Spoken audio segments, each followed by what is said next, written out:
Olá, meus alunos, tudo bem com vocês? Mais uma aulinha de matemática. Vamos lá para mais uma semana bem animada. Nosso assunto é geometria.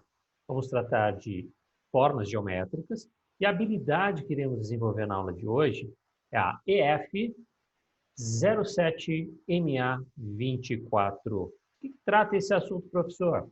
Condição de existência dos triângulos. A gente vai falar sobre ângulos, vamos falar sobre simetria axial e simetria radial.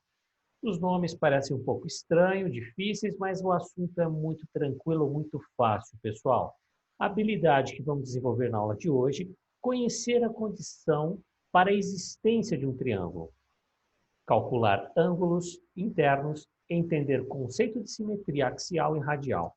Então vamos para a aula? Então vamos lá, pessoal. O que é a condição de existência dos triângulos?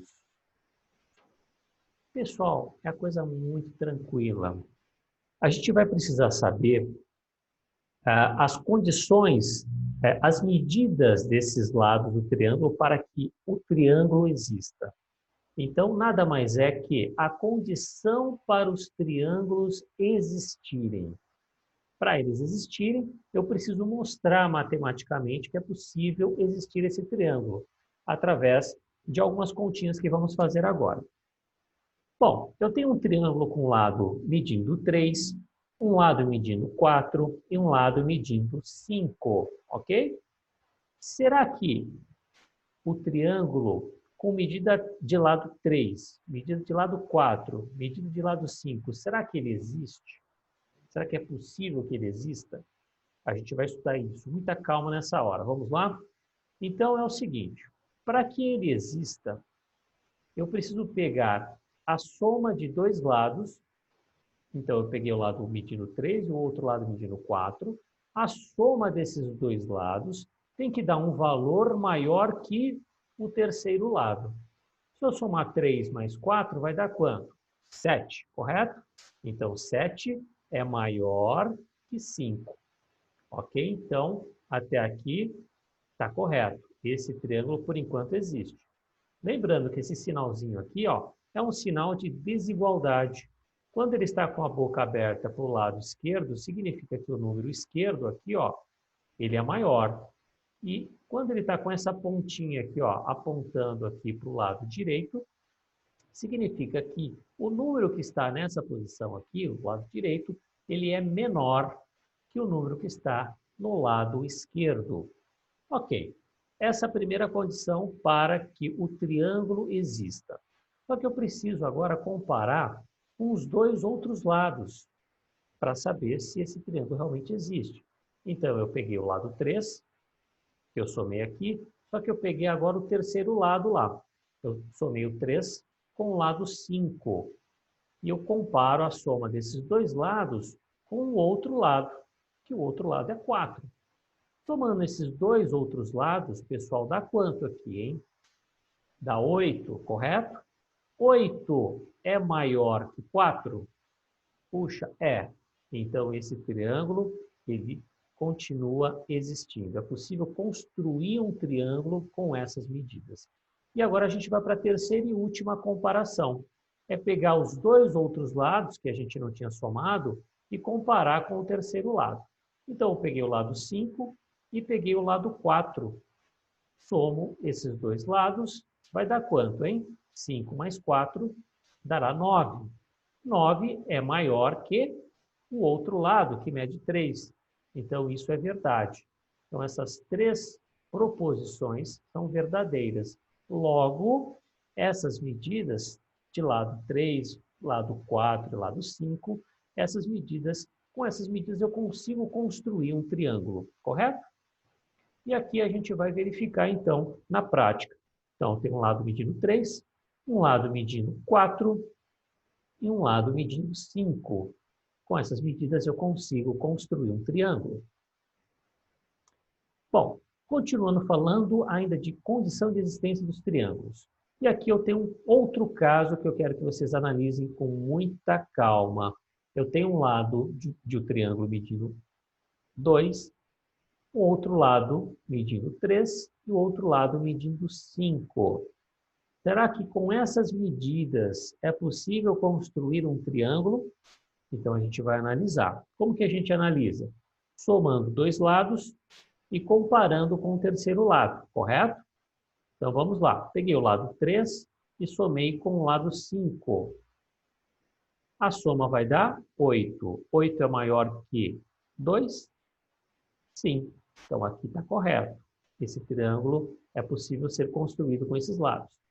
Vamos pegar os outros lados. O 2, o lado 2 e o lado 5. Somando esses dois lados, tem que ser maior que o terceiro lado. Olha lá, 2 mais 5 vai dar 7. 7 é maior que 3? Correto.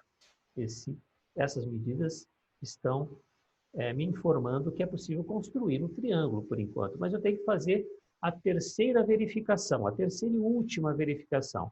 É pegar os dois lados que eu não tinha somado e comparar com o terceiro lado.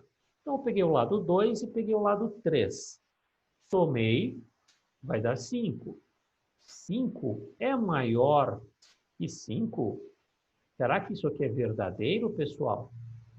Com certeza não, porque 5 desse lado esquerdo é exatamente igual ao 5 do lado direito.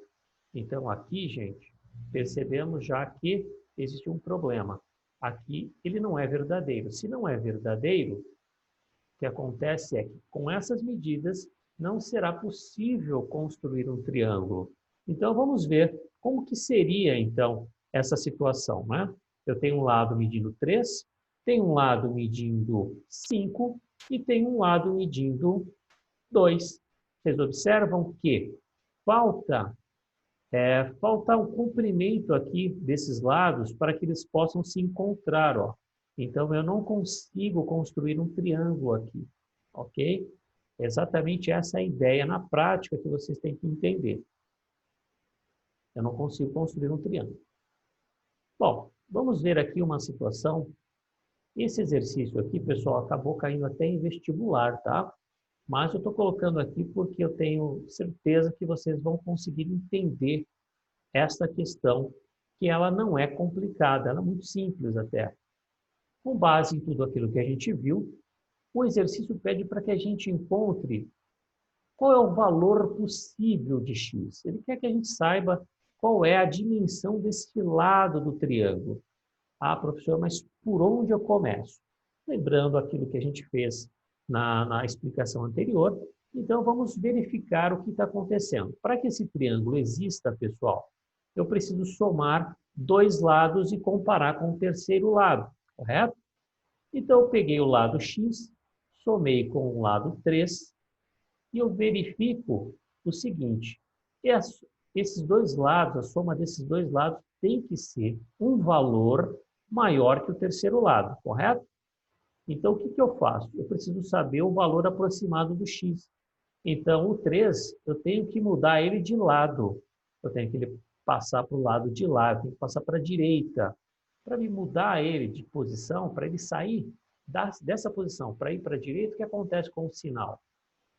Vamos lá? Olha, percebem que ele ficou negativo, correto? E aqui fazendo a conta, 7 menos 3, eu vou ter um x maior que 4. Então, o x, pessoal, ele tem que ser um valor maior que 4. Logo, eu tenho que descartar a alternativa A, ok? O x tem que ser maior que 4, então ele não pode ser 4. A alternativa A está descartada. Vamos fazer a próxima comparação. Peguei dois outros lados, que é o 3, o lado 3 e o lado 7. A soma de dois lados tem que ser maior que o valor do terceiro lado. Então, somando 3 mais 7, dará quanto? 10. Então, aqui, pessoal, nessa condição, eu percebo o seguinte. O 10 é maior, olha a boquinha aqui da desigualdade, maior que quem? Maior que o valor x. Então, eu sei que o 10 ele é maior que o valor de x. O x, então, ele é menor do que o valor 10. Olhando nas nossas alternativas, eu percebo que o x Ele não pode ser 10, porque ele é menor que 10. Então, eu descarto a alternativa C. Portanto, se ele é menor que 10, ele também não pode ser 12. Ok? Então, eu descarto a alternativa D. Ele só pode, então, ser possivelmente o valor 8. O x é menor que o valor 10. Olha que tranquilo, hein? Aqui a gente estudando como calcular o valor dos ângulos internos de um triângulo. Vocês precisam lembrar que a soma dos ângulos internos de qualquer triângulo será 180 graus. Portanto, pessoal, eu quero saber o valor de x aqui, ó. Como que eu descubro o valor do x, professor? Olha que simples, pessoal. Eu tenho que somar x mais 60 mais 60. A forma como eu coloquei aqui, ó, x mais 60 mais 60. Isso é igual a 180. Fazendo essa continha, então, vamos lá? Olha lá, ó. O x, eu deixei ele aqui, isolado. O que eu fiz com o 60 aqui e o 60 aqui? Ele mudou de lado, ele foi para a direita. Quando eu mudo ele de lado, o sinal fica negativo. Portanto, o x é igual a 180 menos 120. Professor, mas esse menos 120 aqui, ó, é menos 60, somando com menos 60. Vai dar menos 120. Tenho uma dívida de 60 e tenho mais uma dívida de 60. A minha dívida total é de menos 120. O total da dívida é 120. 180 menos 120 dará o quê, gente? O valor do x é exatamente 60 graus. Olha que tranquilo, hein? E lembrando vocês que triângulo com 3 ângulos iguais é um triângulo equilátero. Sempre quando existir 3 ângulos iguais, o triângulo será um triângulo equilátero. Vamos seguindo então, pessoal. Esse triângulo aqui, ele tem ângulo de 40 graus aqui, 40 graus aqui, e ele quer descobrir o valor do x. Lembrando que a soma dos ângulos internos do triângulo é 180 graus, temos que montar essa continha para saber o valor do x, ok? X mais 40 é igual a 180. O que eu faço com o 40? 40 vai ter que mudar de lado, vai para o lado direito, tanto esse quanto esse. Então, vamos lá. Quanto que vai dar o valor do x? 180 menos 80. Menos 40 por menos 40 vai dar menos 80. Portanto, o valor do x é 100 graus. Tranquilo, pessoal? Triângulo com 2 ângulos iguais. Olha, um ângulo igual e mais um ângulo igual aqui, ó. 2 ângulos iguais. Significa, então, que esse triângulo é um triângulo isósceles, tá, pessoal? Vamos seguindo. Agora eu quero descobrir o valor desse x aqui, ó. Sabendo que este ângulo é 60 graus e este ângulo é 40 graus, ok? Então, vamos lá. Soma dos ângulos internos do triângulo, 180 graus. Montando a fórmula aqui, pessoal, olha, x mais 40 daqui e mais 60 graus daqui. Tudo isso tem que dar 180. O que eu faço com 40 e com 60? Tem que ir para a direita. Portanto, x é igual a 180 menos 40. Era positivo, passou para o lado de lá negativo. O 60 mudou de lado, ficou negativo também. 180 menos 100, somando menos 40 com menos 60 vai dar menos 100. 180 menos 100, o x, o valor do ângulo, é 80 graus. E lembrando vocês que o triângulo com 3 ângulos diferentes é um triângulo escaleno. Da mesma forma que a gente fala que triângulo com lados diferentes é um triângulo escaleno, triângulo com 3 ângulos diferentes é um triângulo escaleno. Simetria axial. Pessoal, um assunto muito tranquilo, muito simples. Olha, temos um quadrado e se eu passar uma reta no centro deste quadrado, percebo que eu tenho esse lado aqui, ó, exatamente igual ao lado superior, ó. Quando eu tenho uma situação onde eu passo uma reta no seu centro, o centro da figura geométrica, e tenho os lados exatamente iguais, eu tenho uma simetria, que eles chamam de simetria radial. Aqui, por exemplo, eu tenho um retângulo, eu vou passar uma reta justamente no centro dessa figura retângulo. Repare que o lado superior é exatamente igual ao lado inferior da figura. Portanto, eles têm simetria axial. Olha aqui, gente, nós temos o trapézio. E aqui, traçando uma reta na vertical, eu percebo que o lado esquerdo é exatamente igual ao lado direito do trapézio. Portanto, eu tenho simetria axial. E o círculo, pessoal? Eu tenho um círculo aqui, uma situação onde eu vou representar a simetria radial. O círculo, pessoal, é o seguinte: passando uma reta pelo centro do círculo, eu tenho a parte superior do círculo exatamente igual à parte inferior. Portanto, ele tem simetria radial. E se eu traçar uma reta vertical, passando pelo centro do círculo, o meu lado direito é exatamente igual ao lado esquerdo. E cada fatia desse círculo é exatamente igual ao outro. Portanto, esse círculo, né, todo círculo, ele apresenta uma simetria radial. São esses conceitos aí simples, tá, pessoal, de simetria axial e radial que eu gostaria de passar para vocês. Pessoal, desejo um ótimo estudo a vocês, uma ótima semana e até a nossa próxima aula. Um grande abraço a todos. Tchau, tchau.